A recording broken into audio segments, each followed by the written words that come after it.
He had been going to my church for a while, and I didn't know who he was, or that he owned the Mattress Hub, or that he, was doing all the things that he did. And I remember I was at a very difficult part in my life. I was really unhappy with the job that I had, and I remember hearing that he owned the Mattress Hub. So I approached him one day, and I just kind of, I met in his office, and I was like broken.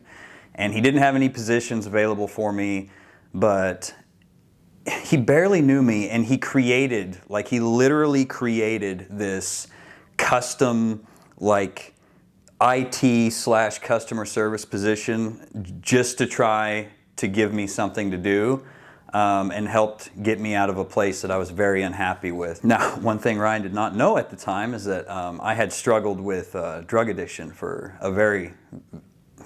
probably 4 years at that point. So he didn't realize what he was getting himself into. That was kind of the beginning of a relationship with him that has really, kind of changed my life. That first opportunity he gave me, I blew. I totally blew it. You can't maintain a full-time job if you're in active addiction. It just doesn't work. But he was always very supportive of me. So Ryan ended up having to let me go. And at this point in my life, I was like, maybe if I go to rehab, Ryan will give me my job back. My family will be happy with me again. So I went out to treatment for all the wrong reasons. I successfully completed it. Ryan was supportive every step of the way. But I generally maintained a decent, fairly stable life. And then Ryan ended up giving me a second opportunity to work for him. Ended up giving me a shot at one of his regular retail locations. And this whole time he's been a guy that I can look to for not just friendship, spiritual leadership, but as a mentor. Somebody that I can find some guidance in. Someone who's authentic, someone who's not, just using people to achieve an end. He's someone who legitimately came off as someone who cared about me, and it was wonderful. But within 2 months, I had fallen back into drug addiction with opiates and Xanax, and it was pretty bad. He ended up having to let me go again, and I'll never forget when they had to fire me, and I was driving home.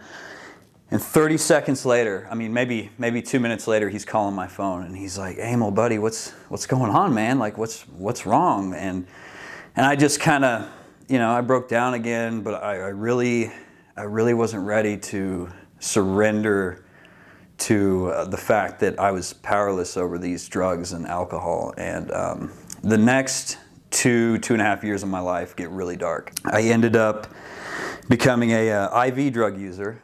So I was doing heroin, I was doing meth, I was going to the methadone clinic, I was addicted to Xanax. I was living at my parents' house, and I was sleeping on a twin-size air mattress, and I hear the tow truck lift my car up in the front. Well, not only did the private investigator who came to find me, come to get my car, but he saw that I had warrants. I remember calling Ryan in jail. I hadn't talked to him in probably half a year, maybe longer. And I'm like, "Oh, can you help me? You got to get me out of here." And I still wasn't ready to surrender. And he still poured into me, tried to help me from a distance, because when somebody is in active addiction, one of the worst things you can do for them is enable their behavior. And Ryan's wise enough to know that I wasn't at a point that he could fully engage with me again. And I believe that he saw that, because I was exclusively reaching out to him because I had a need. I was facing 2 felony drug charges. I had been in and out of jail probably a dozen times over the course of 2.5, 3 years. I had an insane heroin addiction, drug habit, and all of a sudden I started feeling this prompting on my spirit again from God. In that moment, I had a reverent fear for God. And I fell on my knees, and I threw my hands up, and I was like, "God, I don't know what I'm going to do or how I'm going to get out of this, but if you'll deliver me from this, I'm yours." and I took the drugs that I had and I flushed them down the toilet. And this was about 2 months before I ended up going into treatment here in Wichita. And for the first time in my life, I was going for the right reasons. I was tired. I was sick and tired of being sick and tired, and I was tired of being just a total mess and a menace to society. So I remember I went into treatment, I brought my Bible, and I'm calling Ryan like every week, letting him know. He's like, brother, I get it. Like, I get it. Like, my problem was I really was a slave to it. I remember at this time I had about 4 months clean, and COVID hit. And, you know, I still have to pay rent at the sober living I'm at. And Ryan was like, why don't you come to the warehouse and, you know, I'll put you to work. And those 3 weeks to a month that I spent there with him, just one-on-one, just us two in the warehouse, and we were reorganizing and pulling mattresses out, and he's talking to me and mentoring me and just, you know, encouraging me. That was so important for me because it gave me hope. You know, like there was somebody in a position like he's in that, you know, cares about me and wants to give me a chance. You know, something I want to say about him is I'm not the only one that Ryan has ministered to and loved on and shepherded and guided through, you know, years and years of addiction.